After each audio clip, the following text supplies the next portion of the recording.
માંથી BECC 104 અર્થશાસ્ત્રમાં ગાણિતિક પદ્ધતિઓ 2 તેનો ભણાવી રહી છું. આજે આપણે ગયા લેક્ચરમાં આપણે જોયું હતું કે લક્ષ્ય, વિધેય, સાતત્ય, વિકલન, આંશિક વિકલન, એના સિવાય સંકલન, તેની પણ આપણે ચર્ચા કરી હતી. આજે આપણે પ્રકરણ 1 બહુચલીય કલન 1 તેની આપણે ચર્ચા કરવાના છીએ. વિકલનના નિયમોની ચર્ચા ગયા પ્રકરણમાં આપણે રજૂઆત તેની કરી હતી. તેના આધારે આપણે જોઈ શકીએ છીએ કે જ્યારે એક ચલીય અને એક ચલના આધારે જ્યારે વિકલન કરવાનું આવે છે ત્યારે એક ચલ સિવાય પણ અનેક ચલ તે અસર કરતા હોય છે. ધારો કે માંગને અસર કરનાર પરિબળો અનેક છે. તો એ જ રીતે ગણિત શાસ્ત્રમાં એક ચલ અસર કરતું નથી, પરંતુ એકથી વધુ ચલ તે અસર કરતા હોય છે. તેને બહુચલીય કલન તરીકે પણ ઓળખવામાં આવે છે.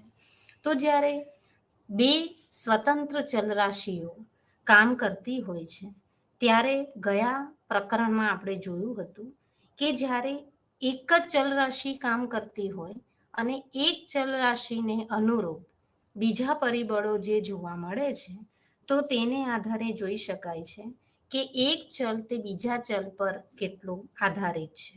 અને તેના સિવાય પણ એ જોઈ શકાય છે કે જ્યારે બે સ્વતંત્ર ચલ કામ કરતા હોય તો ત્યારે એકથી વધારે ચલ કામ કરતા હોય તો તેની અસર વિધેય ઉપર અથવા વિકલન પર કેવી રીતે પડે છે તેની આપણે ચર્ચા આ પ્રકરણમાં કરવાના છે.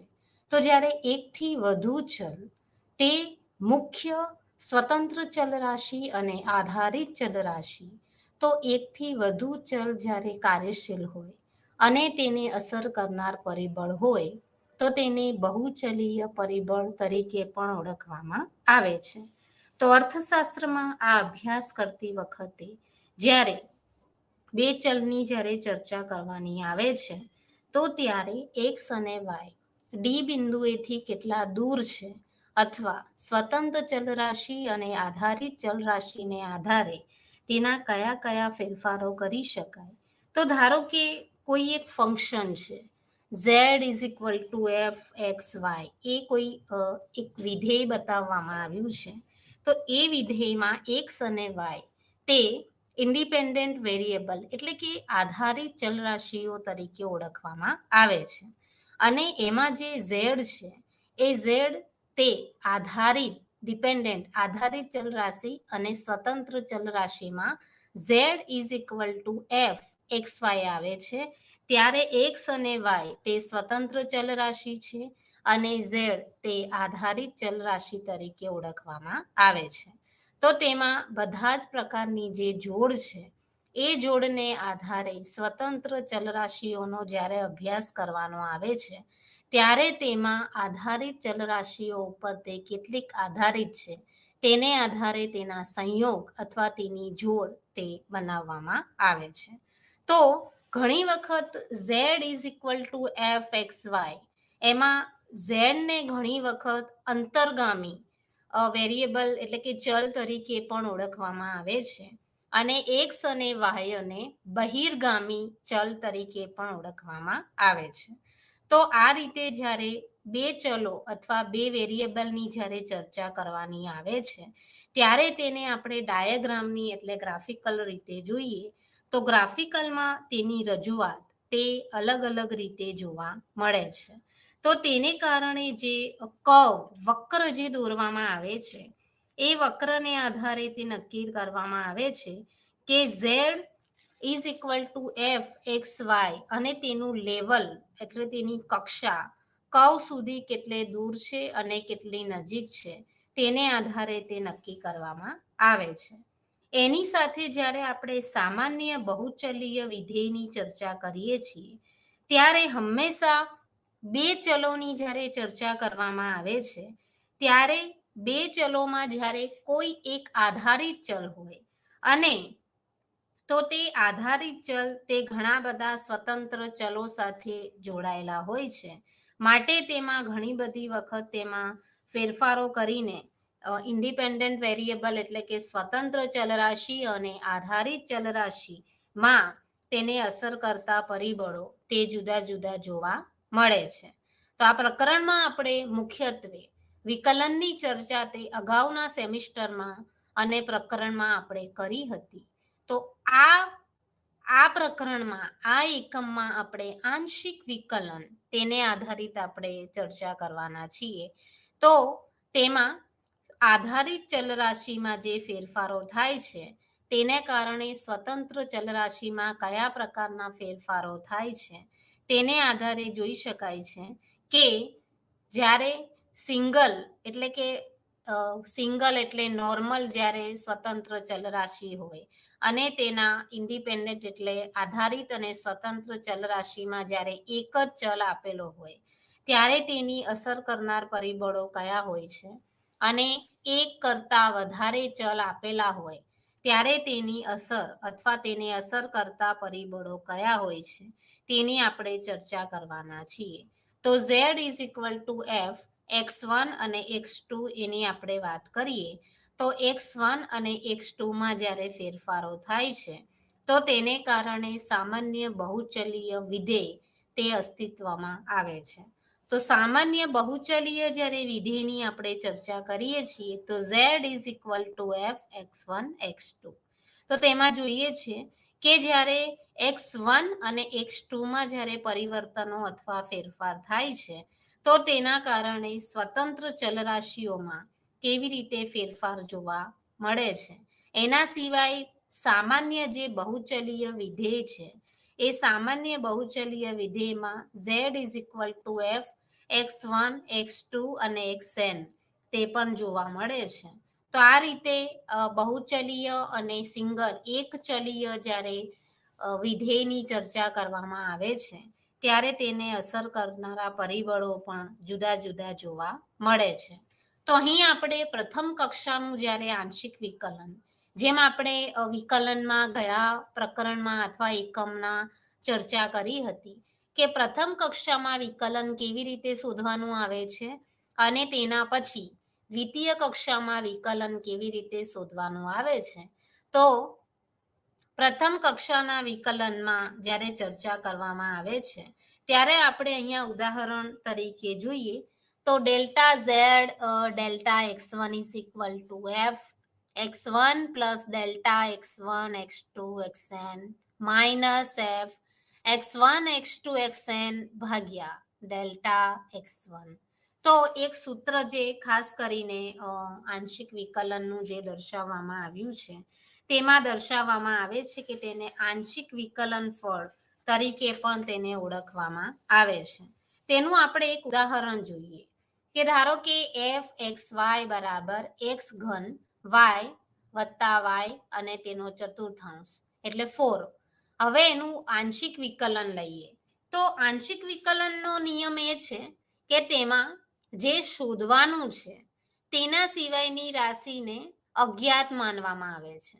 હવે ધારો કે અહીં f xy x3 y વત્તા y4 તે એક સમીકરણ અથવા વિધેય જે આપવામાં આવ્યું છે એનું જ્યારે આપણે આંશિક વિકલન શોધીશું તો તેમાં એના આંશિક વિકલન f આંશિક વિકલન x is equal two x ઘન y પ્લસ આંશિક વિકલન અને y4 તેની આપણે આંશિક વિકલન શોધીશું તો તેનું સામાન્ય નિયમ dx સ્ક્વેર y એટલે કે y ને આપણે અહીંયા અજ્ઞાત એટલે કે શૂન્ય ચલરાશિ તરીકે જોઈએ છીએ.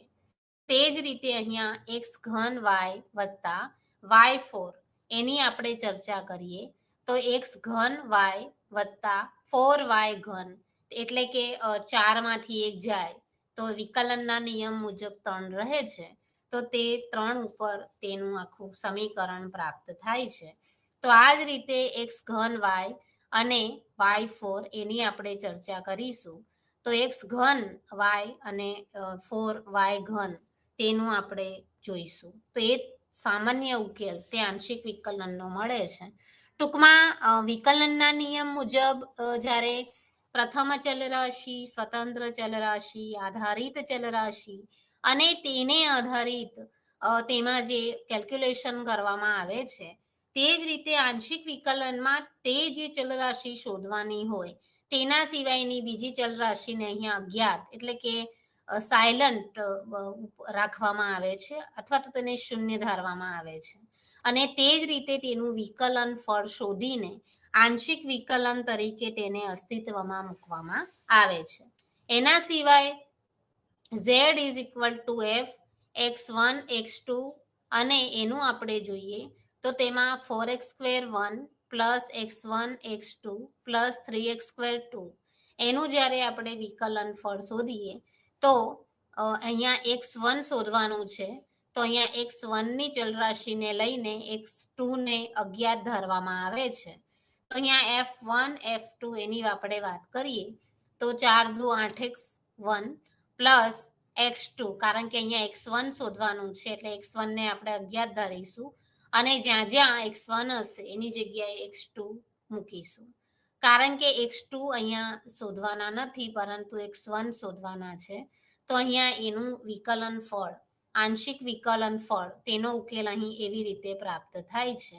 હવે બીજા સમીકરણમાં આપણે જોઈશું કે તેમાં z અપોન ભાગ્યા x2 is equal two f2 બરાબર x1 પ્લસ 6x2 એટલે અહીંયા આપણે જોઈ શકીએ છીએ કે પહેલા આપણે x1 ને અજ્ઞાત ધાર્યું હતું અને બીજા સમીકરણમાં x2 એને અજ્ઞાત સમીકરણ ગણીએ છીએ અને તેને આધારિત ઉકેલ મેળવવામાં આવે છે.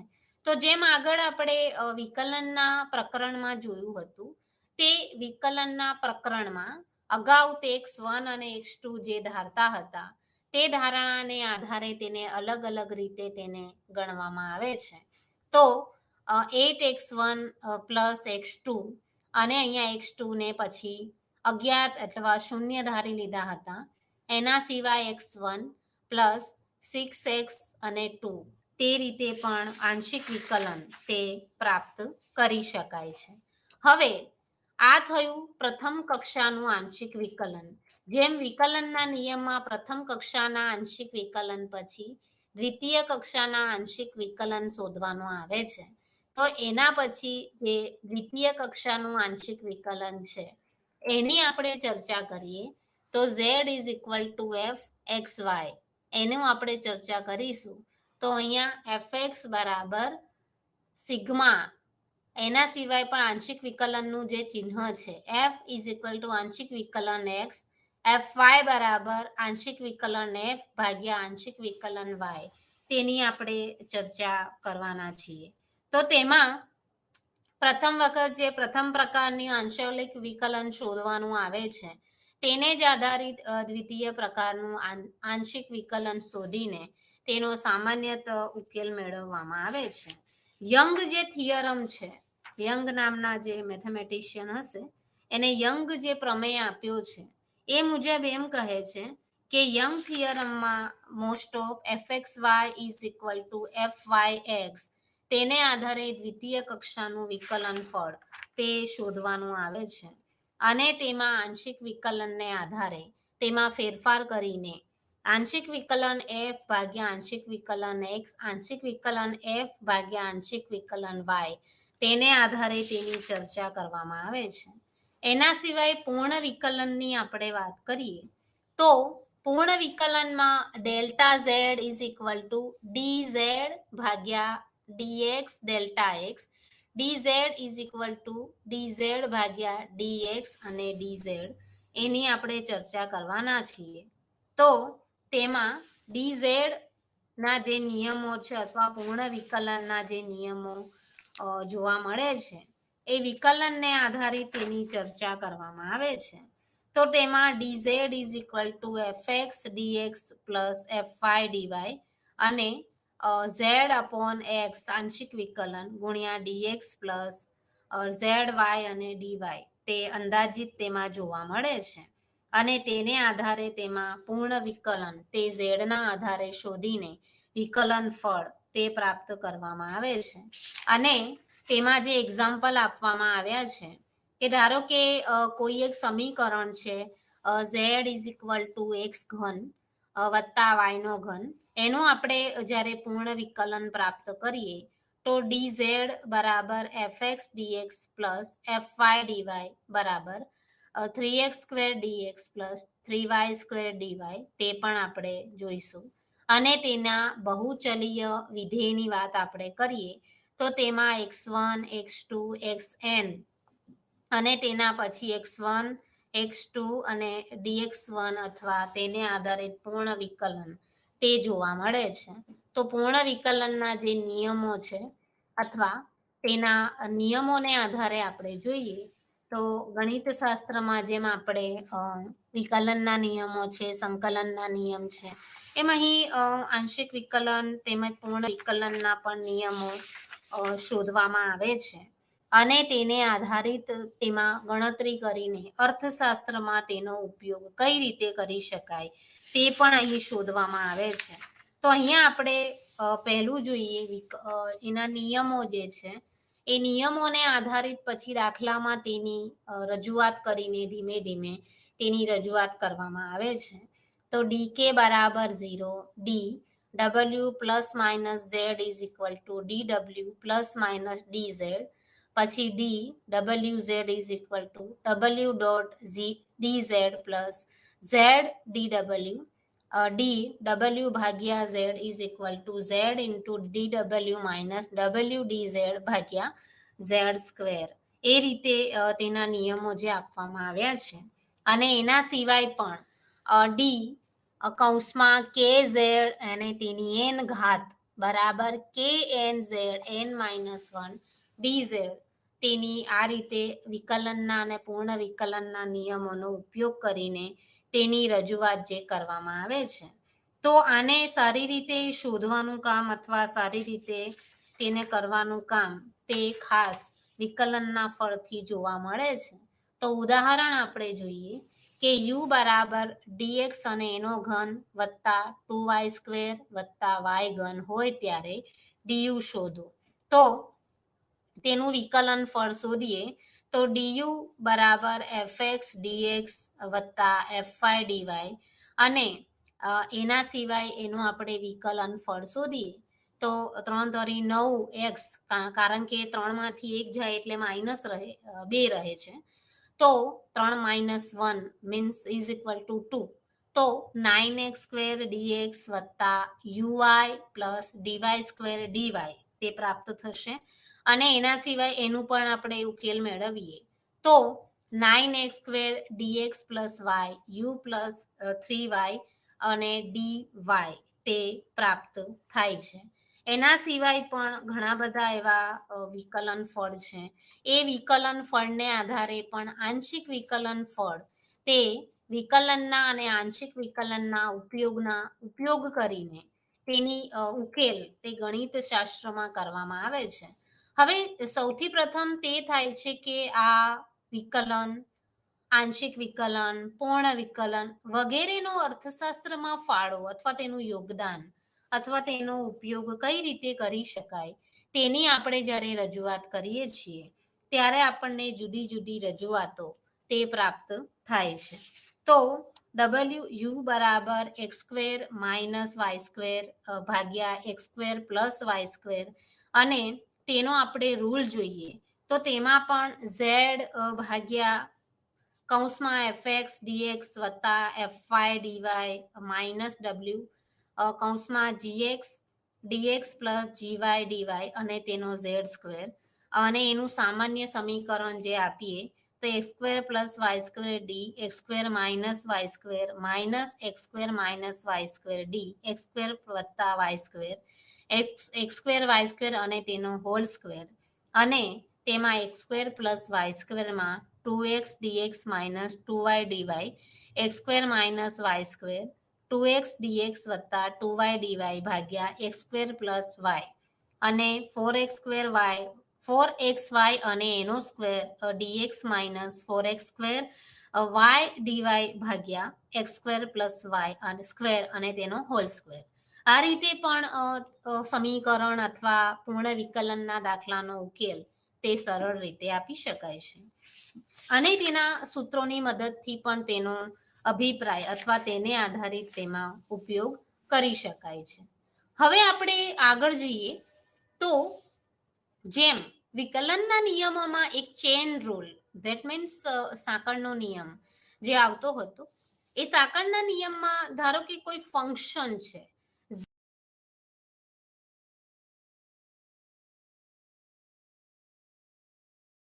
એને આપણે ધારીએ તો dz ભાગ્યા dx બરાબર dz dy dy ભાગ્યા dx એની આપણે ચર્ચા કરીએ તો તેના આધારિત તેમાં ઘણા બધા ફેરફારો તે પણ તેમાં જોઈ શકાય છે. તો આપણે જોઈ શકીએ કે તેમાં અલગ અલગ રીતે તેની રજૂઆતો જે કરવામાં આવી છે. તો સાંકળનો નિયમ તે ચેન રૂલ du ભાગ્યા dx dv ભાગ્યા dx અને જે વિકલનના નિયમમાં સાંકળના નિયમની જે રજૂઆત કરવામાં આવી હતી તેને આધારિત આપણે જોઈએ તો du ભાગ્યા dt બરાબર જે આંશિક વિકલન y ભાગ્યા આંશિક વિકલન x dx ભાગ્યા dt પ્લસ આંશિક વિકલન y u ભાગ્યા આંશિક વિકલન y dy ભાગ્યા dt પ્લસ આંશિક વિકલન y આંશિક વિકલન z dz ભાગ્યા dt એની આપણે જ્યારે ચર્ચા કરીએ છીએ ત્યારે હંમેશા એ ધ્યાન રાખવામાં આવે છે કે અર્થશાસ્ત્રમાં તેનો યુઝ અથવા તેની ફંક્શન કેવી રીતે લેવા જોઈએ અને તેને આધારિત સાંકળના નિયમ પ્રમાણે સામાન્ય અભ્યાસ તેનો કેવી રીતે થઈ શકીએ છીએ. તો આપણે પૂર્ણ વિકલનનો જે નિયમ આગળ જે જોયો હતો તે પૂર્ણ વિકલનના નિયમ મુજબ આપણે જોયું હતું કે પૂર્ણ વિકલનમાં મોસ્ટ ઓફ એક જ ચલ અથવા બહુચલનો ઉપયોગ કરીને તે પૂર્ણ વિકલન શોધવામાં આવે છે. તો અહીંયા આપણે જોઈએ છીએ આગળનું અહીંયા સાંકળના નિયમમાં જે ઉદાહરણ આપ્યું છે તેમાં x y અને z તે સામાન્ય એક ચલના વેરિયેબલ t તેના ઉપર તેનું ફંક્શન હોય છે અને તેમાં વિધેયમાં જે રજૂઆત કરવામાં આવી છે એ વિધેયના રજૂઆતને આધારે તેમાં એકથી વધારે ચલ અને તેની ચર્ચા કરવામાં આવી છે. તો જ્યારે આપણે સાંકળના નિયમનો ઉપયોગ કરીએ છીએ ત્યારે તેમાં આંશિક વિકલનનો પણ ઉપયોગ કરીને તે સાંકળના નિયમ દ્વારા સમીકરણને ઉકેલવામાં આવે છે. એના સિવાય પણ ધારો કે કોઈ ઉદાહરણ એવું છે કે ધારો કે કોઈ એવું સમીકરણ આપવામાં આવ્યું છે, ધારો કે w બરાબર f x y z આપવામાં આવ્યું છે અને તેમાં દરેક ફંક્શનમાં વેરિયેબલ r અને s અને તે કરવામાં આવ્યું છે. તો એમાં w ભાગ્યા આંશિક વિકલન r બરાબર આંશિક વિકલન w ભાગ્યા આંશિક વિકલન x આંશિક વિકલન x r વત્તા y r એ રીતે પણ તેના સાંકળના નિયમ મુજબ તેના ઉદાહરણ દ્વારા પૂર્ણ વિકલન અને આંશિક વિકલનના અભ્યાસ દ્વારા તેનો ઉકેલ જે મેળવી શકાય છે અને તેને આધારે તેની ચર્ચા કરી શકાય છે. તો પૂર્ણ વિકલન, આંશિક વિકલન અને વિકલનના નિયમ મુજબ કેવી રીતે સમીકરણના યુઝ દ્વારા આપણે ચેન રૂલમાં બહુચલીય પદ્ધતિ દ્વારા વિકલનનો ઉપયોગ કરીને સમીકરણનો ઉપયોગ કરી શકાય છે. એના સિવાય પણ ઇમ્પ્લિક ફંક્શનનો પણ ઉપયોગ કરવામાં આવે છે વિકલનમાં. એના સિવાય હોમોજેનિયસ એટલે કે સમાન ગુણી વિધેયનો ઉપયોગ કરીને પણ તેનું કરવામાં આવે છે. એના સિવાય યુરલ સમીકરણ દ્વારા પણ તેનો ઉપયોગ કરીને તેનો અર્થશાસ્ત્રમાં ઉપયોગ કરવામાં આવે છે.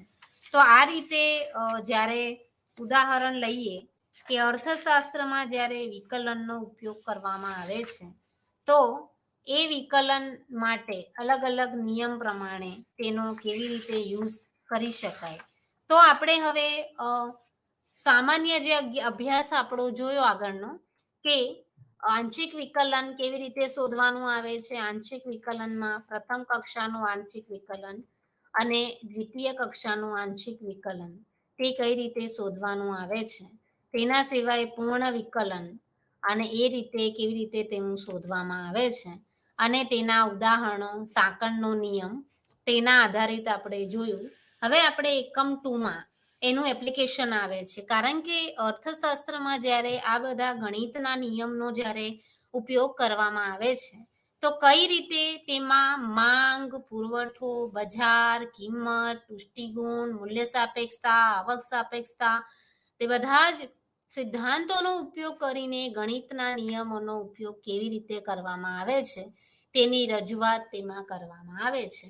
તો આ રીતે અર્થશાસ્ત્રમાં આંશિક વિકલનનો ઉપયોગ છે તે કેવી રીતે કરીને તેનો ઉપયોગ થઈ શકે તેની રજૂઆત પણ તેમાં કરવામાં આવી છે. તો અર્થશાસ્ત્રમાં આંશિક વિકલનનો ઉપયોગ છે. તો આગળના ચેપ્ટરમાં આપણે જોયું કે પૂર્ણ વિકલનના નિયમો કયા કહેવાય, એના સિવાય આંશિક વિકલન કેવી રીતે શોધાય છે, અને એમાં પ્રથમ કક્ષાનું આંશિક વિકલન અને દ્વિતીય કક્ષાનું આંશિક વિકલન તે શોધ્યા પછી પૂર્ણ વિકલન અને તેના નિયમોને આધારિત તેની ચર્ચા જ્યારે કરવામાં આવે છે અને પછી સાંકળના નિયમ દ્વારા તેનો ઉપયોગ કરવામાં આવે છે તો તેમાં જુદા જુદી રજૂઆતો દ્વારા એ દર્શાવી શકાય કે કેવી રીતે આંશિક વિકલનનો ઉપયોગ તે થઈ શકે છે. તો આપણે તેની રજૂઆત કરીએ તો એની રજૂઆતમાં અર્થશાસ્ત્રમાં આંશિક વિકલનનો ઉપયોગ કેવી રીતે થાય છે એની આપણે પ્રથમ જે સમીકરણ દ્વારા રજૂઆત જોઈએ તો પહેલું જે સમીકરણ આપણને બતાવવામાં આવ્યું છે, કારણ કે અર્થશાસ્ત્રમાં જે વિધેયનો અથવા જે સમીકરણોનો ઉપયોગ કરવામાં આવે છે તો તેમાં એક ચલ બીજા ચલ પર કેટલો આધારિત છે અથવા તો એક ચલની બીજા ચલ પર કેવી રીતે અસર કરી શકાય તેના આધારે તેને વન વેરિયેબલ એટલે કે એક ચલીય વેરિયેબલ તરીકે પણ તેને ઓળખવામાં આવે છે. તો ધારો કે એક ઉદાહરણ લઈએ કે ધારો કે કોઈ એક વસ્તુ x છે તો એક વસ્તુની માંગ તો તે બીજા ઘણા બધા પરિબળો ઉપર આધાર રાખે છે. તો એમાં વસ્તુ સાથે સંબંધિત કિંમત, પછી ગ્રાહકની આવક, પછી ગ્રાહકની રુચિ, ટેવ, પસંદગી, ફેશન, આ બધા માંગને અસર કરતા પરિબળો જોવામાં આવે છે. તો તેને આધારિત એક ફંક્શન વિધેય અહીં આપણે લઈએ છીએ કે અર્થશાસ્ત્રમાં આંશિક વિકલનનો ઉપયોગ કઈ રીતે. તો ધારો કે અહીંયા dx is equal two f tx p2 mt જે ધારવામાં આવ્યું છે તો અહીંયા એવું ધારવામાં આવે છે કે ધારો કે કોઈ ઉત્પાદન વિધેય છે, એ ઉત્પાદન વિધેય જ્યારે L અને K લઈએ ત્યારે L એટલે લેબર અને K જે મૂડી તરીકે લેવામાં આવે છે. તો જ્યારે આર્થિક સ્થિતિ હોય ત્યારે આર્થિક સ્થિતિમાં પ્રોડક્શન ફંક્શન બે વસ્તુઓ માટેનું ધારો કે અહીંયા માંગ વિધેય આપવામાં આવેલું છે. ધારો કે x1 બરાબર -8 p1 plus 3p2 plus 11, x2 is equal two 2p1 3p2 plus 17 જે આપવામાં આવેલ છે. તો તેને આધારે આપણે કહી શકીએ કે બે વસ્તુઓની કિંમતની માંગ ઉપર થતી અસર શોધો. તો તેના આધારે આપણે જોઈ શકીએ કે px, p2 અને mt અને તેને આધારે તેની રજૂઆતો થઈ શકે. તો અહીંયા px, હવે અહીંયા સમીકરણ જે દર્શાવવામાં આવ્યું છે આપણે સૌ માંગના નિયમમાં ભણ્યા છીએ કે માંગને અસર કરતા પરિબળો અલગ અલગ છે. એ અસર કરતા પરિબળોને ગણિતની પરિભાષામાં તેની સામાન્ય સંજ્ઞા દ્વારા અહીં દર્શાવવામાં આવ્યા છે. તો અહીંયા જે px જે દર્શાવવામાં આવ્યું છે તે px એટલે માંગ સાથે સંબંધિત વસ્તુઓની કિંમત છે. p2 તે ગ્રાહક, px એટલે તેમાં એની એ કિંમત છે, p2 છે તે સંબંધિત વસ્તુઓની કિંમત છે, m છે તે ગ્રાહકની આવક છે, મની કહેવાય, અને t છે જે રુચિ, ફેશન અને હેબિટ, ટેવો તે દર્શાવે છે. એટલે કે તેમાં ગ્રાહકની પસંદગીઓ તેમાં જોવા મળે છે. તો dx is equal two f px p2 mt તે આખા સમીકરણ દ્વારા તેનો ઉકેલ મેળવવામાં આવે છે. તો તેને આધારે બે ચલીય એનાલિસિસ જ્યારે કરવામાં આવે છે બે ચલોનું, એ એનાલિસિસ દ્વારા ધારો કે કોઈ પ્રોડક્શન ફંક્શન, ગયા લેક્ચરમાં પણ આપણે જોયું હતું કે કોઈ એક ઉત્પાદન વિધેય છે જેમાં લેબર અને કેપિટલ એટલે L અને K નો જે ઉપયોગ કરવામાં આવે છે અને તેને આધારિત તેની ચર્ચા કરવામાં આવે છે. તો જ્યારે આપણે પુષ્ટિગુણ U હોય તો તેમાં બંને પ્રકારની વસ્તુઓ જે છે એ વસ્તુઓમાં એક્સ અને વાયનો જ્યારે વપરાશ કરવાનો આવે છે ત્યારે તેમાં બે વસ્તુઓ જેને આંશિક વિકલન અને તેને પૂરક વસ્તુઓ કઈ કઈ કહેવાય તેને આધારિત તેનું વિકલન ફળ તે શોધવાનું આવે છે અને તેમાં અલગ અલગ અભ્યાસ દ્વારા તેની રજૂઆતો જે કરવામાં આવે છે એ રજૂઆતોથી એ જાણી શકાય કે કઈ રીતે તેનો ઉપયોગ થઈ શકે છે. તો અહીં ઉદાહરણ એકમાં એ દર્શાવ્યું છે કે ધારો કે બે વસ્તુઓ માટેનું માંગ વિધેય આપેલું છે x1 બરાબર -8p1 plus 3p2 plus 11 x2 is equal two 2p1 minus 3p2 plus 17 આપેલ છે. તો બે વસ્તુઓની કિંમતની માંગ પર થતી અસર તે શોધો એની વાત આપણે કરીએ છીએ. તો હંમેશા આંશિક વિકલન શોધવા માટેની અહીં ચાર શક્યતાઓ એટલે ચાર રીતે તેને શોધી શકાય છે. તો અહીંયા પીએમડી મેં લખેલું છે. પીએમડી એટલે અહીંયા અર્થ એવો થાય છે કે પાર્શિયલ માર્જિનલ ડિમાન્ડ એટલે કે આંશિક સીમાંત માંગ જેને પીએમડી તરીકે ઓળખવામાં આવે છે. હવે ધારો કે અહીંયા x1 ની આંશિક માંગ જે દર્શાવી છે તેમાં x1 ભાગ્યા p1 બરાબર -8 આ એક શક્યતા રહેલી છે આંશિક વિકલન શોધવા માટેની.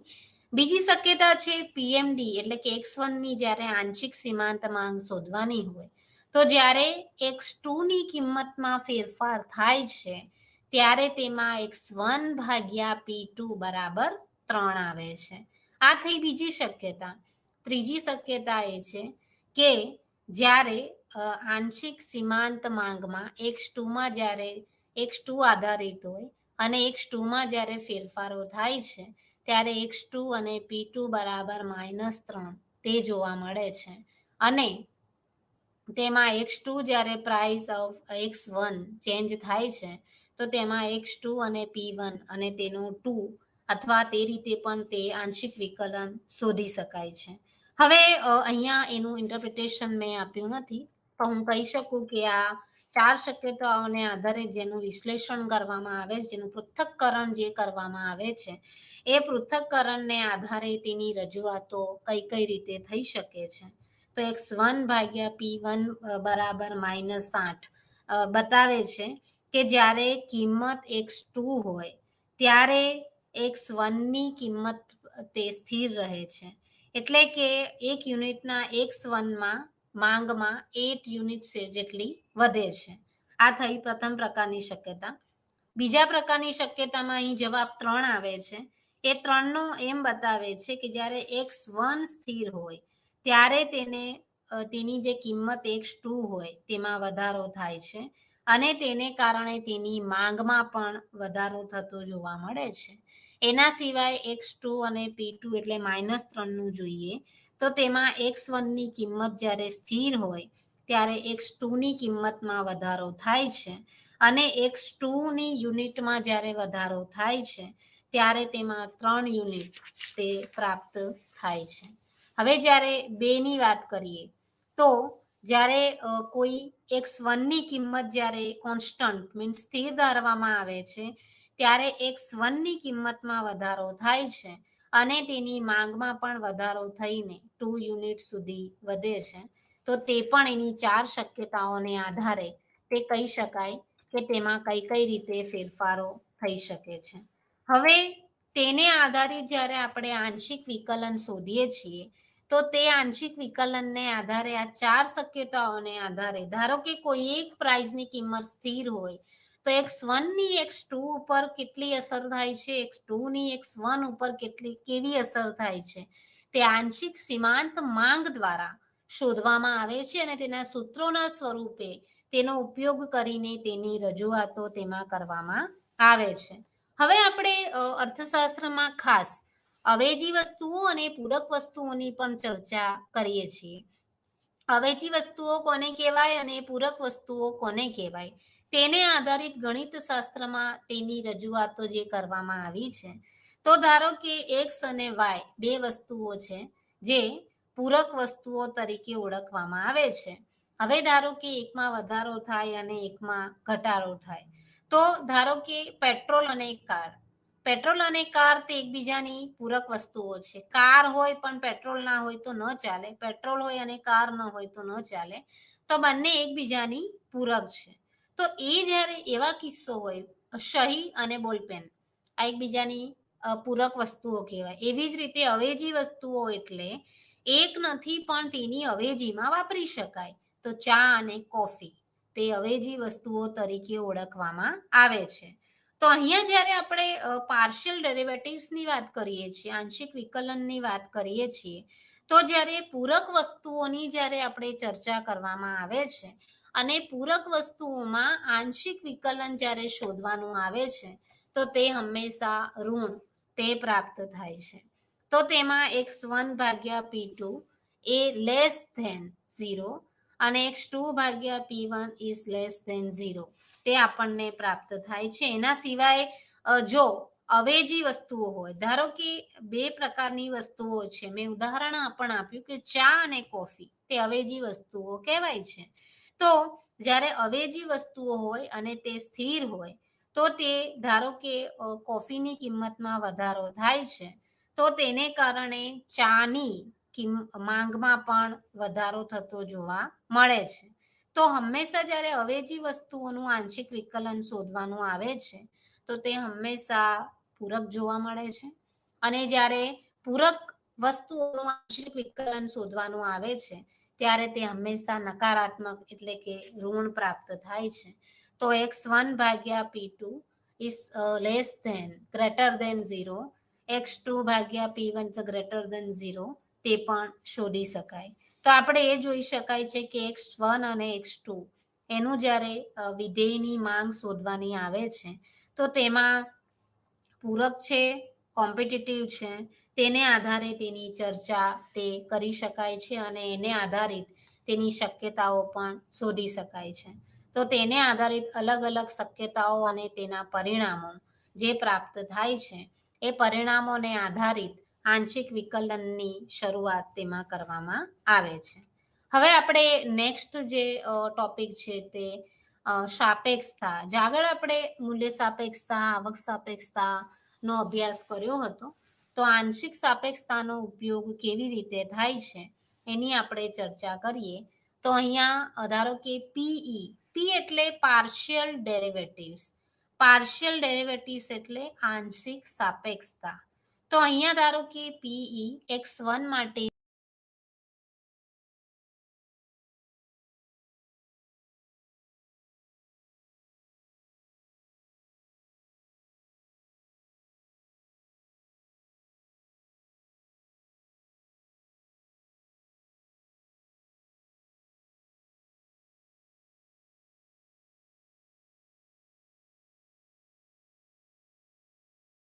વન ટુ મળે, તો x1 ભાગ્યા p2 ગુણ્યા p2 ભાગ્યા x1. દેન x2 માટેની જ્યારે આંશિક સાપેક્ષતા જોવા મળે છે, ત્યારે e22 x2 ભાગ્યા p2 ગુણ્યા p2 ભાગ્યા x2.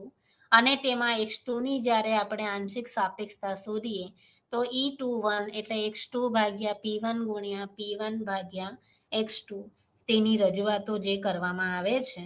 તો જ્યારે e11 અને e12 એ જ્યારે આંશિક સાપેક્ષતા માંગની પ્રત્યક્ષ આંશિક સાપેક્ષતા હોય, પણ e12 અને e21 જ્યારે એને ક્રોસ થાય છે, ત્યારે પીઈ ડિમાન્ડ તેને એ બંને એકબીજાને છેદે છે. તો એનું આપણે એક્ઝામ્પલ લેવામાં આવે, તો એની સાપેક્ષતાને આધારે તેની રજૂઆતો કરવામાં આવે છે. અને ઇકોનોમિક્સમાં જ્યારે તેનો રૂલ અને તેનો ઉપયોગ કરવામાં આવે છે, ત્યારે તેની અલગ અલગ રજૂઆતો દ્વારા યુલર થિયરમ, પાર્શિયલ અને તેના દ્વારા તેની રજૂઆતો થઈ શકે છે.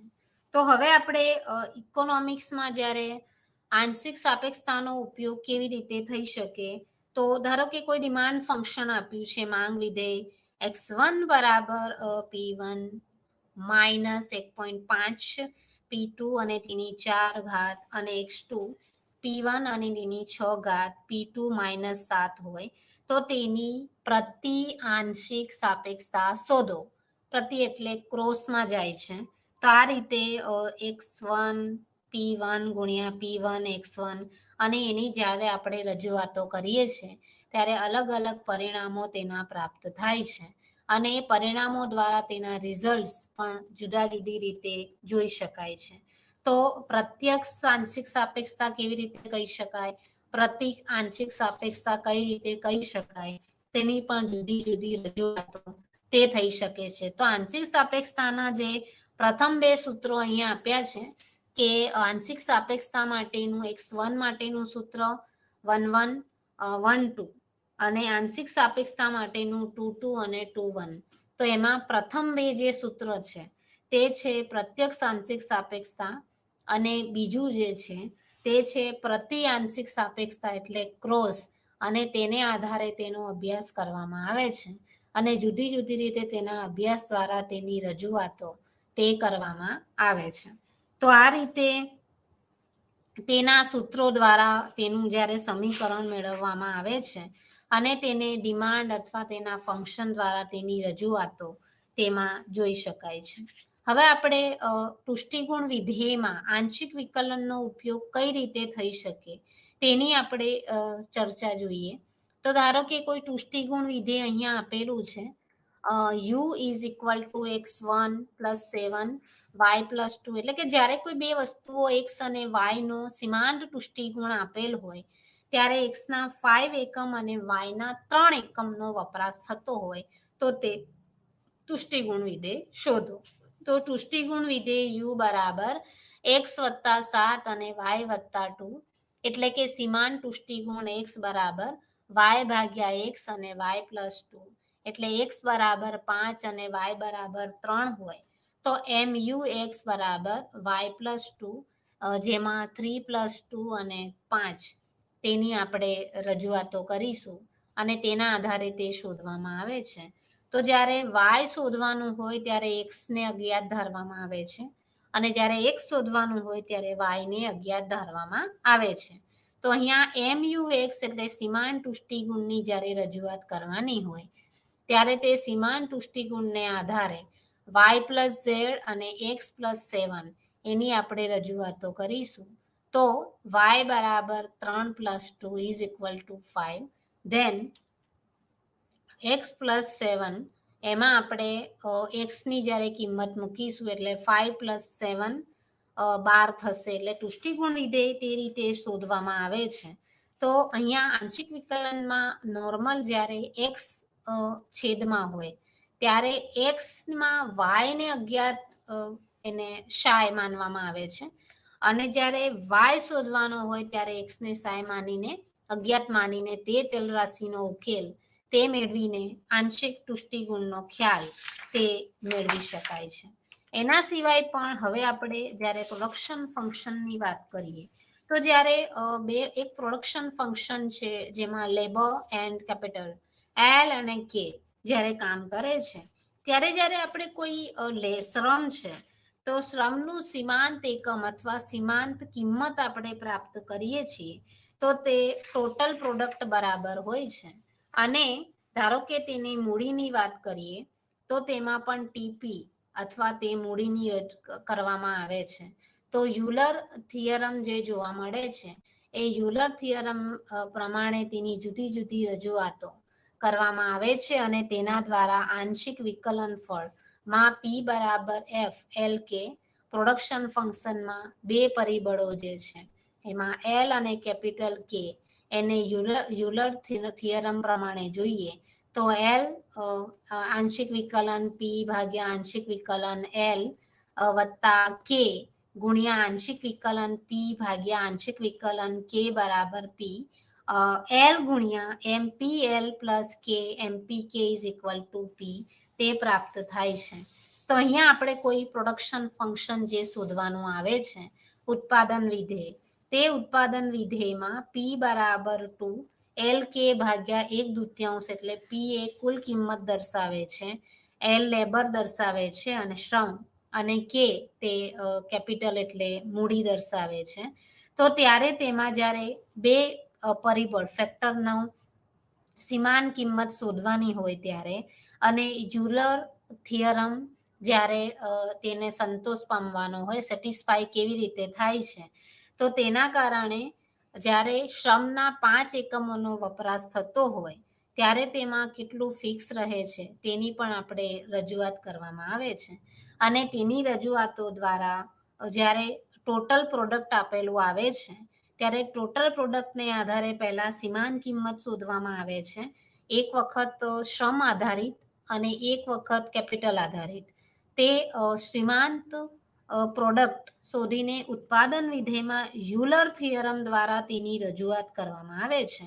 અને એ યુલર થિયરમમાં મોસ્ટ ઓફ અર્થશાસ્ત્રમાં જ્યારે ઉત્પાદન વિધેય ખેતી ક્ષેત્ર ઉપર આધારિત જ્યારે સંશોધનો કરવામાં આવે છે ત્યારે મોસ્ટ ઓફ અને પ્રોડક્શન એટલે ઇન્ડસ્ટ્રી આધારિત જે ફંક્શનનો ઉપયોગ કરવામાં આવે છે તે ઉત્પાદન વિધેય તરીકે ઓળખવામાં આવે છે. અને ઉત્પાદન વિધેયમાં તેની રજૂઆતો પણ આ રીતે પણ ઘણી બધી વખત કરી શકાય છે. તો આ રીતે જ્યારે આપણે એનો ઇકોનોમિક્સમાં ઉપયોગ જોઈએ પૂર્ણ વિકલન ફળનો અને સાંકળનો નિયમ એનો અર્થશાસ્ત્રમાં જ્યારે આપણે ઉપયોગ જોઈએ છીએ તો અર્થશાસ્ત્રમાં જ્યારે સ્વતંત્ર ચલરાશિ અને આધારિત ચલરાશિને આધારે આગળ આપણે જોયું હતું કે ભાગાકારનો નિયમ, સરવાળાનો નિયમ, બાદબાકીનો નિયમ અને ગુણાકારનો નિયમ, સાંકળનો નિયમ અને તેને આધારિત જ્યારે આંશિક વિકલન શોધવાનું આવે છે ત્યારે તેમાં અલગ અલગ જે વિભાગો પડે છે અથવા તેને આધારિત તેની રજૂઆતો જે થાય છે તો તેમાં આંશિક વિકલન જે છે એસ અપોન વાય એ જે જોવા મળે છે તેમાં બે તફાવતો છે. એ બે તફાવતોને આધારે તેની રજૂઆતો થઈ શકે છે અને તેને આધારે તેના વિકલન ફળ દ્વારા કેવી રીતે પ્રાપ્તિ થઈ શકે તો ડી ભાગ્યા યુ પ્લસ માઇનસ વી બરાબર ડીયુ પ્લસ માઇનસ ડીવી તેને આધારે તેની રજૂઆતો થઈ શકે છે. હવે નોર્મલ આ બધા અર્થશાસ્ત્રમાં તેનો ઉપયોગ જ્યારે સમગ્રલક્ષી અર્થશાસ્ત્ર ભણવાનું આવે છે અને એકમલક્ષી અર્થશાસ્ત્રની જ્યારે રજૂઆત કરવામાં આવે છે તો ધારો કે રાષ્ટ્રીય આવક તે સમગ્રલક્ષી અર્થશાસ્ત્રમાં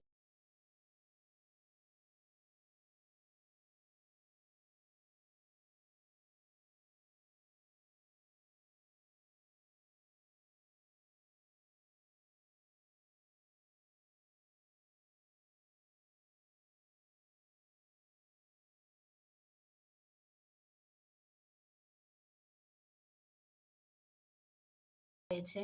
આઈ તે મૂડીરોકાણ દર્શાવે છે અને જી તે સરકારી ખર્ચ દર્શાવે છે. તો તેમાં ડીવાય બરાબર ડીસી પ્લસ ડીઆઈ વત્તા ડીજી એ રીતે પણ તેની રજૂઆતો થઈ શકે છે. તો ધારો કે ખાનગી મૂડીરોકાણ શોધવાનું આવે છે તો તેમાં વ્યાજનો દર એ વ્યાજના દરને આધારે આપણે કહી શકાય કે ડીવાય બરાબર ડીસી પ્લસ આઈ ભાગ્યા આર ડીઆર પ્લસ ડીજી એટલે કે પૂર્ણ વિકલનનો જ્યારે અર્થશાસ્ત્રમાં ઉપયોગ કરવામાં આવે છે ત્યારે પૂર્ણ વિકલનનો વિનિયોગ એનું એપ્લિકેશન કેવી રીતે થઈ શકે છે તેની પણ તેમાં રજૂઆતો થઈ શકે છે. એના આધારે પણ જ્યારે આપણે કોઈ વાય અને તેને અસર કરતા પરિબળો એને આધારિત આપણે ચર્ચા જોઈએ તો પણ અલગ અલગ વિકલન ફળને આધારે તેની ચર્ચા જોઈ શકાય છે. એના સિવાય પ્રોડક્શન ફંક્શનની પણ જ્યારે વાત કરીએ છીએ તો જેમ સમગ્રલક્ષી અર્થશાસ્ત્રમાં સી વત્તા આઈ વત્તા જી એનું જ્યારે આપણે આંશિક વિકલન શોધીએ છીએ ત્યારે ડીવાય ભાગ્યા DC plus DI plus DG તે થાય છે અને તેમાં પણ આઈ ભાગ્યા આર ડીઆર વત્તા ડીજી એનો પણ ઉપયોગ કરીને તેની આંશિક વિકલન ફળ તે શોધવાનું આવે છે. એના સિવાય પણ બચતનો ખ્યાલ, મૂડીરોકાણનો ખ્યાલ, કુલ મૂડીરોકાણ, કુલ બચત, કુલ આવક જે સમગ્રલક્ષી અર્થશાસ્ત્રમાં કેન્શિયન મોડલમાં ભણાવવાનું આવે છે તો તેમાં ડીએસ ભાગ્યા ડીએમ બરાબર ડીવાય ભાગ્યા ડીએમ પ્લસ ડીઆઈ ભાગ્યા ડીએમ અને તેની રજૂઆત કરવામાં આવે છે. તો પ્રોડક્શન ફંક્શનમાં જ્યારે લાંબા ગાળાનો અભ્યાસ કરવાનો આવે છે ત્યારે લાંબા ગાળાના અભ્યાસમાં ક્યુ બરાબર ક્યુ એલ કે ટી તેનો ઉપયોગ કરવામાં આવે છે. તો એના આધારે આપણે કહી શકીએ છીએ કે પ્રોડક્શન ફંક્શન ઉત્પાદન વિધેય કેવી રીતે તેમાં કામ કરી શકે અને તેના ફંક્શનનો ઉપયોગ કરીને કેવી રીતે તેની રજૂઆતો થઈ શકે. એના સિવાય પણ જ્યારે અર્થશાસ્ત્રમાં ઇમ્પ્લિસિટ વિધેયનો ઉપયોગ જ્યારે કરવાનો આવે છે ત્યારે પૂર્ણ વિકલન ફળ એટલે કે ધારો કે કોઈ એવું વિધેય આપ્યું છે f(x,y). હવે ધારો કે બંને વચ્ચેનો સંબંધ ઇમ્પ્લિસિટી કેટલી છે x અને y વચ્ચેની, તો એને ઇમ્પ્લિસિટ વિધેયને આધારે તેની રજૂઆતો કરવામાં આવે છે. તો તેમાં ધારો કે z = k એટલે કે તેને સ્થિર ધારવામાં આવ્યું છે, તો તેને કારણે તેનું પૂર્ણ વિકલન ફળ તે પ્રાપ્ત થઈ શકે છે. તો dz = gx dx વત્તા gy dy, અને g એ z નું આંશિક વિકલન ફળ છે અને x તે પણ તેમાં શોધી શકાય છે. dy ભાગ્યા dx બરાબર -gx ભાગ્યા gy તે પણ જોવા મળે છે. તો આ રીતે જ્યારે ઉત્પાદન વિધેયનો સરળતાપૂર્વક અથવા તેનો ઉપયોગ અર્થશાસ્ત્રમાં જ્યારે કરવામાં આવે છે તો q = f(L,k) એટલે કે આઇસોક્વોન્ટ રેખા, તક રેખા, આઇસોક્વોન્ટ સમ ઉત્પાદન રેખા, સમતુટ બિંદુ રેખા, તેના દ્વારા તેની સમજૂતી તે અહીંયા આઇસોક્વોન્ટ રેખા એટલે કે સમ ઉત્પાદન રેખાને આધારિત એ વિધેયના વિવિધ બિંદુઓનું આકૃતિમાં રજૂઆત કરીને ગણિતના નિયમ મુજબ વિધેયમાં કેવી રીતે ગોઠવી શકાય તેનો ઉપયોગ પણ તેમાં સારી રીતે કરવામાં આવે છે. તો એના પછી જ્યારે આપણે હોમોજીનિયસ એટલે કે સમાન ગુણી વિધેય હોય, યુલર થિયરમ હોય, યુલર પ્રમેય હોય, એનો જ્યારે આપણે અર્થશાસ્ત્રમાં અભ્યાસ જોઈએ છીએ તો તેમાં પણ એક ઉત્પાદન વિધેયને એક ઉદાહરણ તરીકે લેવામાં આવે છે અને તેમાં બે સાધનો જે છે L અને K તેને ધારવામાં આવે છે અને તેમાં હોમોજીનિયસ એટલે સમાન ગુણી ડિગ્રી માત્રા કેટલી છે અને તેને આધારિત તેના લેમ્બડા એનું સાયન્ટિફિક રીઝન અથવા સાયન્ટિફિક સાઇન જે લેમ્બડા છે એ લેમ્બડાને આધારે L અને K તે શોધવાનું આવે છે. તો જ્યારે ઉત્પાદન વિધેયમાં n ઇનપુટ્સ x1 અને x2 xn એનું જ્યારે આપણે ઉપયોગ કરવાનો આવે છે ત્યારે સમાન ગુણી ડિગ્રીને આધારે તેની રજૂઆતો કરવામાં આવે છે. એના સિવાય સમાન ગુણી વિધેય અને એ સમાન ગુણી વિધેયનો ઉપયોગ કરવામાં આવે છે તો તેમાં x અને f અને x ને આધારે પણ તેની રજૂઆતો થઈ શકે છે. એના સિવાય યુલર ઇક્વેશનની વાત કરીએ તો સમાન ગુણી જે વિધેય છે એ ઇક્વેશનને આધારે z = f અને xy, એમાં જ્યારે સમાન ગુણી વિધેય અને ડિગ્રીને આધારે જે જોવા મળે છે તો તેમાં આંશિક વિકલન x z ભાગ્યા આંશિક વિકલન x વત્તા y, આંશિક વિકલન z ભાગ્યા આંશિક વિકલન r y = rz તેનો ઉપયોગ કરવાનો આવે છે. તો આ રીતે પણ સમાન ગુણી જે વિધેય છે તેને આધારે તેની અલગ અલગ રજૂઆતો દ્વારા તે દર્શાવી શકાય છે કે તેનો ઉપયોગ કેવી રીતે થઈ શકે છે. હવે આપણે નેક્સ્ટ લેક્ચરમાં પ્રથમ પ્રકારના જે વિકલનના જે સમીકરણો છે તે જોવાના છીએ અને એમાં પ્રાઇમરી કોન્સેપ્ટ અને તેમાં સુરેખ વિકલન સમીકરણો અને તેને આધારિત તેની ચર્ચા કરવાની આવે છે અને એ ચર્ચાને આધારિત એ રજૂઆતો થઈ શકશે કે વિકલન ફળ, પૂર્ણ વિકલન ફળ, આંશિક વિકલન ફળનો અર્થશાસ્ત્રમાં ઉપયોગ કેવી રીતે થઈ શકે છે.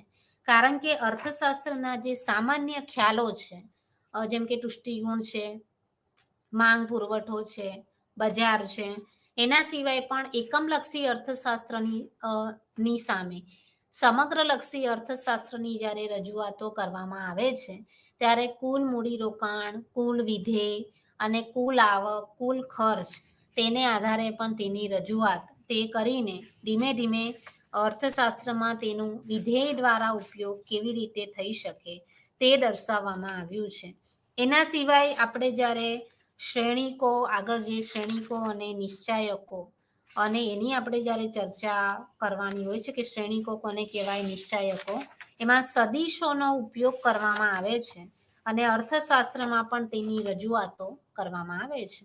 તો તુષ્ટિગુણ વિધેય અને તેનાથી પણ વધારે આંશિક સાપેક્ષતા કોને કહી શકાય, આંશિક વિકલન માટેની શક્યતાઓ, એના સિવાય અર્થશાસ્ત્રમાં આંશિક વિકલનનો ઉપયોગ, સાંકળનો નિયમ અને ઉદાહરણ દ્વારા એ નિયમોનો પૂર્ણ વિકલન દ્વારા ઉપયોગ કેવી રીતે થઈ શકે, દ્વિતીય કક્ષાનું આંશિક વિકલન અને પ્રથમ કક્ષાના આંશિક વિકલન દ્વારા બહુચલીય કલન 1 એકમ 1 અને એના સિવાય બહુચલીય કલન 2 એની આપણે આજે રજૂઆત કરી હતી. એના સિવાય અર્થશાસ્ત્રના અનેક અલગ જે ખ્યાલો છે, સાપેક્ષતા કોને કહી શકાય, એના સિવાય પૂરક વસ્તુઓ, પછી અવેજી વસ્તુઓ, તેના ઉપયોગ દ્વારા તુષ્ટિગુણ વિધેયનો ઉપયોગ કરીને તેની સમજૂતી ગણિત શાસ્ત્રમાં કેવી રીતે લઈ શકાય. તો આગળનું જે પ્રકરણ જે છે, પ્રથમ શ્રેણીનું વિકલનના જે સમીકરણો જે આપ્યા છે તેની આપણે પ્રાથમિક માહિતી લઈએ. તો ઇકોનોમિક્સમાં જ્યારે એક ચલ હોય તે એકબીજા સાથે સંબંધિત હોય છે, એટલે એક ચલની બીજા ચલ ઉપર અસર તે દર્શાવતી હોય છે. કોઈ પણ ચલ એવું ના હોય કે એના ઉપર બીજા ચલની અસર ન થતી હોય. તો અર્થશાસ્ત્રમાં એક ચલની પણ અસર થાય છે અને એક કરતા વધારે ચલની અસર થાય છે. એક જ ચલની અસર થતી હોય તો તેને એક ચલીય સમીકરણ, એક ચલીય વિધેય કહેવામાં આવે છે. પરંતુ જ્યારે એક કરતા વધારે ચલોનો જ્યારે ઉપયોગ કરવામાં આવે છે ત્યારે તેને બહુચલીય વિધેય અથવા બહુચલીય સમીકરણ દ્વારા ઓળખવામાં આવે છે. તો તેમાં સ્વતંત્ર ચલરાશિ અને આધારિત ચલરાશિઓને આધારે એનું જ્યારે મૂલ્ય શોધવાનું આવે છે તો તેમાં ડિપેન્ડન્ટ વેરિયેબલ, ઇન્ડિપેન્ડન્ટ વેરિયેબલને આધારે તેની રજૂઆતો થઈ શકે છે. તો સ્વતંત્ર ચલરાશિમાં એક્સ અને આધારિત ચલરાશિમાં જ્યારે વાય, એટલે કે બંને વચ્ચેનો જ્યારે સંબંધ શોધવાનો આવે છે તો Y is equal to F X, એટલે કે જ્યારે આપણે ડીવાય ભાગ્યા ડીએક્સ શોધીએ, ડીવાય ભાગ્યા ડીએક્સનો અર્થ એવો થાય છે કે બંને ચલમાં ફેરફાર કેટલા દરે થયો તે દર્શાવતું માપ એ વિકલન ફળ દ્વારા શોધવામાં આવે છે. અને તેના દ્વારા વાયની સાપેક્ષતાએ એક્સની અસર અને એક્સની સાપેક્ષતાએ વાયની અસર અને તેને આધારિત બંને વચ્ચે પરિવર્તનો કેટલા થાય છે તે ચર્ચા તે વિકલન ફળ, આંશિક વિકલન, પૂર્ણ વિકલન તેમાં શોધવામાં આવે છે. અને ધારો કે ઇકોનોમિક્સ એક એવો સબ્જેક્ટ છે કે તેમાં બીજા બધા પણ એરિયા, એટલે કે બીજા બધા ક્ષેત્ર પણ તેમાં સમાવિષ્ટ હોય છે. ધારો કે ભૌતિક શાસ્ત્ર, રસાયણ શાસ્ત્ર, જૈવ વિજ્ઞાન, આ બધામાં પણ ઇન્ડિપેન્ડન્ટ વેરિયેબલ એટલે આધારિત ચલરાશિ અને સ્વતંત્ર ચલરાશિનો ઉપયોગ કરીને બંને વચ્ચેના રિલેશનશિપ એટલે સંબંધોને સ્થાપવાનો પ્રયાસ જે કરવામાં આવે છે. તો ધારો કે કોઈ માંગ વિધેય આપવામાં આવેલું હોય તો તે માંગ વિધેયમાં તે માંગની આવક સાપેક્ષતા, માંગની સાપેક્ષતા તે પણ જોવા મળે છે. અને તેને આધારે વસ્તુની એકમ દીઠ કિંમત કોને કહી શકાય, વસ્તુની માંગની એકમ સાપેક્ષતા કોને કહી શકાય તે પણ તેમાં શોધવામાં આવે છે. તો એમાં અલગ અલગ સહગુણાંકો દ્વારા, એમાં પૂર્ણ વિકલન દ્વારા પણ તેનો ઉકેલ તે સારી રીતે શોધી શકાય છે. અને તેમાં એ અલગ અલગ પદ્ધતિઓ દ્વારા તેનો ઉપયોગ કઈ રીતે કરી શકાય તે આપણે હવે આગળના પ્રકરણમાં જોવાના છીએ. આ પ્રકરણમાં વિકલનનો ખ્યાલ અને તેના આંશિક વિકલન, પૂર્ણ વિકલન, તુષ્ટિગુણમાં આંશિક સાપેક્ષતામાં ઉપયોગ કેવી રીતે થાય છે, આગળના પ્રકરણમાં સુરેખ સમીકરણો, વિકલનમાં સુરેખ સમીકરણો કેવી રીતે કામ કરે છે તેની આપણે ચર્ચા કરવાની હોય છે. તો આ રીતે આપણે વિકલન ફળ અને એની જ્યારે આપણે રજૂઆતો કરીએ છીએ ત્યારે અલગ અલગ રીતે તેની રજૂઆતો દ્વારા એ સાબિત થાય છે કે ગણિત અને અર્થશાસ્ત્ર વચ્ચે કયા પ્રકારનો સંબંધ છે અને તેના દ્વારા રજૂઆતો કઈ કઈ રીતે કરી શકાય કે જેથી ભવિષ્યમાં જ્યારે અર્થશાસ્ત્રમાં સંશોધનો કરવાના આવે છે ત્યારે એ સંશોધનોમાં ગણિતની પદ્ધતિઓ, આંકડાશાસ્ત્રની પદ્ધતિઓનો ઉપયોગ કરીને અર્થશાસ્ત્રની સમસ્યાઓનો ઉકેલ તે પણ મેળવી શકાય છે અને તેને આધારિત તેનો સામાન્ય ઉકેલ પણ મેળવી શકાય છે. તો આ રીતે અલગ અલગ એના વ્યૂઝ એટલે કે અર્થશાસ્ત્રના સિદ્ધાંતો અને ગણિતના સિદ્ધાંતો બંનેનો સુમેળ સાધીને તેનો ઉપયોગ કરીને તેની રજૂઆતો થઈ શકે છે અને તેનો ઉપયોગ કરી શકાય છે. ઓકે, નમસ્તે.